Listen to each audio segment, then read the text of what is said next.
talaga nakakaano na. Buti nakakapasok na ako kanina.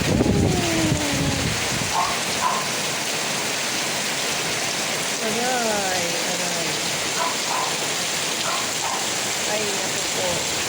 Ang ulan. Ayan guys.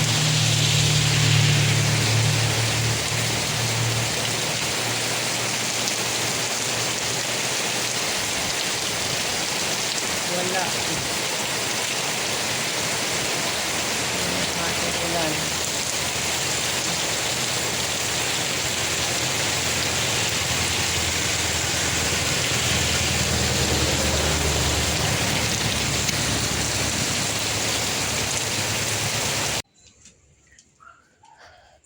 Kahit bumabagyo, umuulan pa eh.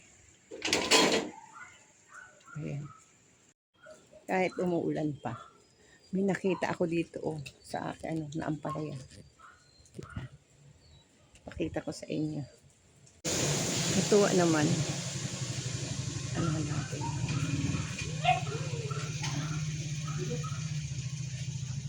Asa na ito? Ayun.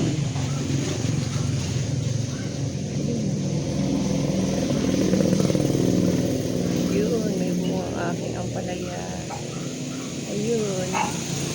Yan, may bunga ang ampalaya sa taas. Nakita ko lang. So, kahit bumabagyo, ayan. Balik na natin. Siguro marami pa siyang bunga.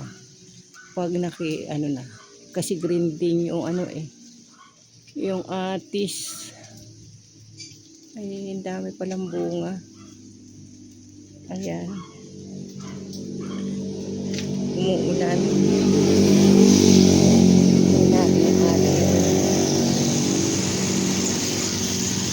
Pigs dito.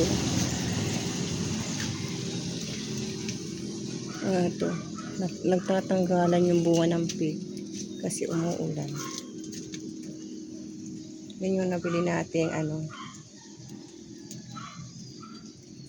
mangga saka avocado. Na yung wala. Yan natin yung ating malaki na yung pig. Yung pig ko dito oh. Ayan oh. Ayan oh. Malaki na. Ayun. Malaki na yung pig. Nag-ano na siya oh. Ayan. Malaki na. Ayan.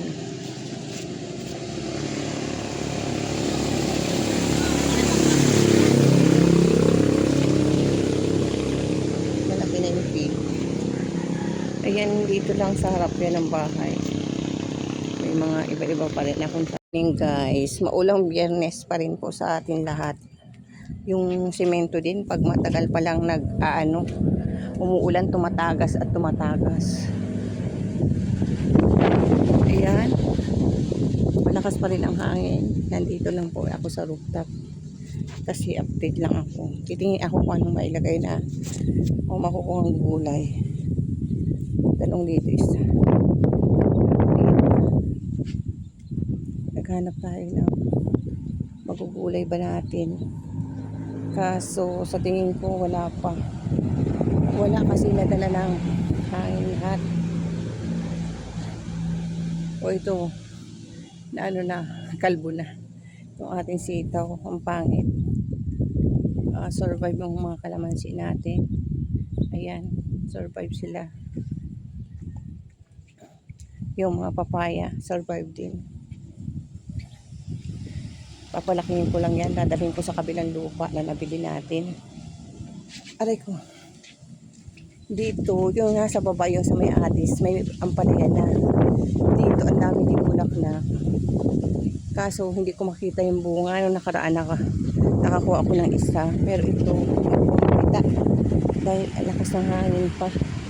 Umakyat lang po ako para update ko yung aking hindi ko nadala yung compost bin ko oy. Sayang yung ano, mga pechay ko. Nagsitumba na. Dito, hindi ko alam kung ano nang mangyari dito. Itong mulberry, natumban din. Hindi ko na iakyat yung ano kasi yung aking ano. Ay, aray ko matulas ang simento. Ay ko, ayaw. Natumba. Natumba yung mulberry. Yun. Oh, ito madulas. Dito may tumatakas eh. Oh. Madulas. Ay, yung pugad ng ibon natanggal. Ayan guys. Oh. Ay, may ano pa naman. Oh, may itlog. May 3 itlog. So, saan natin nalagay ito? Kawawa naman. May 3 egg eh.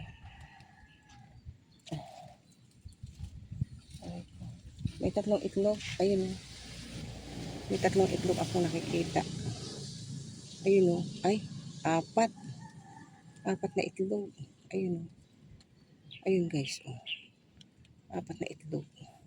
Ayun. Ay, nilanggam na. Hindi na pa ano to. Nilanggam. So, wala na. Pero sana masurvive. Ayun na oh. Ayun.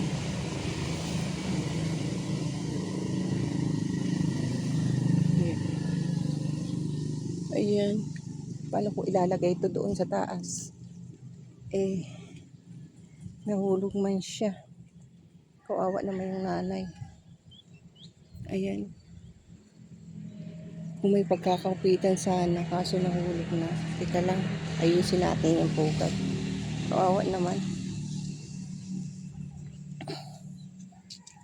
Para yung ibon ay makaano. Lagyan na kaya natin ng ipit. Wait lang guys ah. Ayan guys, nilalik natin. Kasi may 3 eh.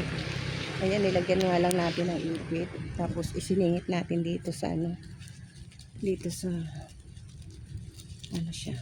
Para hindi siya bumagsak. Kawawa naman eh. Pag nabuo pa yan. Ayan.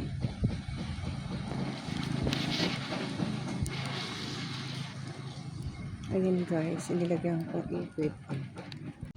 Ayan guys, yung pupad ng ibon. Ayan, nilagyan ko ng ipit. Kawawa naman na bumagsak. Ayan. Umuulan pa guys, wala akong makuha ulam. Wala akong makuha. Wala akong makuha gulay. Hindi ko makita yung ampalaya. Kung asan. Wala akong makita ang ampalaya. Doon, kasi sa baba, makikita mo.